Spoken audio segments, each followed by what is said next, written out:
Welcome to Nomad Life Success, episode 161. I'm Aria Reyes. Today, we're breaking down the data, systems, and biological protocols behind battery mode, cellular energy engineering for flight-proof focus, dissecting the exact adjustments needed to optimize your cognitive output and protect your physical infrastructure on the road. Hook.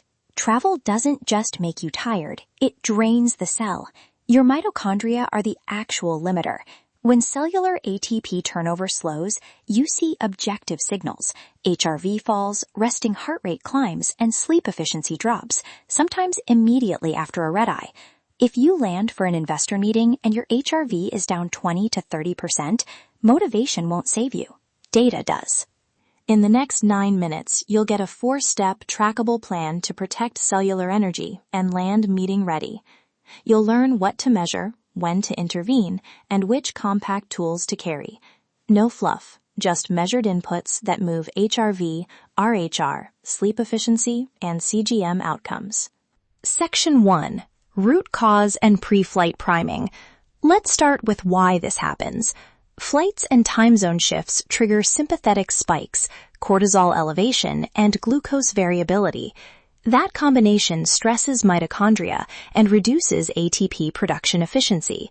Expect common metric shifts, transient HRV drops in the range of 10 to 30% versus your baseline, resting heart rate increases of 3 to 8 beats per minute, and sleep efficiency reductions of 8 to 20% during the first 48 hours after travel. These are the numbers that predict poor cognitive throughput on day 1. Step 1. Pre-flight mitochondrial priming. Start 48 to 72 hours before departure. Extend sleep by adding 60 to 90 minutes over your normal duration across 2 nights to increase glycogen and ATP reserves. Time a targeted NAD+ precursor dose the evening before travel to support mitochondrial enzymatic activity. Follow your physician's guidance and begin at a low dose. Brief creatine loading, 3 to 5 grams daily for 48 hours pre-flight, boosts rapid ATP resynthesis capacity and is portable to carry. Log baseline metrics before you board. 3 morning HRV readings, resting heart rate, sleep efficiency, and, if you use one, continuous glucose monitor baseline trends. Record these as your reference so you can see delta changes in real time. Section 2. In-flight microprotocols. During the flight, focus on preserving fluid balance and avoiding sympathetic spikes. Bolus 500 to 750 milliliters of water with electrolytes immediately after takeoff and repeat every 2 hours in small volumes to avoid gastric discomfort. Microdose your creatine and sodium. A small measured scoop every 4 to 6 hours keeps intracellular phosphate availability higher for ATP turnover. Gate caffeine. Use it only in the first third of a long flight, or align to the arrival window if you need alertness on landing. Avoid caffeine inside the last 4 hours before your planned sleep at destination. Put on blue light blocking glasses for the last 90 minutes before your intended sleep window to help phase your circadian input. Monitor HRV during the flight. If it drops more than your typical travel delta, shift to a conservative hydration and breathing routine and delay stimulant use. Step 3. Post-arrival reboot.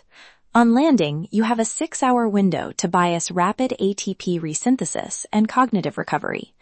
Start with a cold exposure primer, 60 to 120 seconds of cold shower or cold face immersion to shift autonomic balance and boost norepinephrine, only if you have prior cold exposure experience and no contraindications. Consume a small protein plus fast-absorbing carbohydrate meal within 45 minutes to supply amino acids and glucose for cellular repair and ATP restoration. Think 20 to 30 grams of protein with 20 to 30 grams of fast carbs.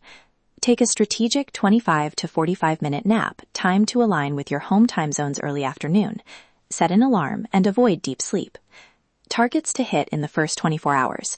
Nudging HRV back toward at least 70 to 80% of baseline, keeping RHR delta under +5 BPM, and regaining sleep efficiency above 80% by night 2. If you use CGM, avoid post-arrival glucose spikes above your normal postprandial 90 to 140 milligrams per deciliter window. Large glucose swings stress mitochondria. Section 3. Technical foundation and packing. This is where the system becomes portable.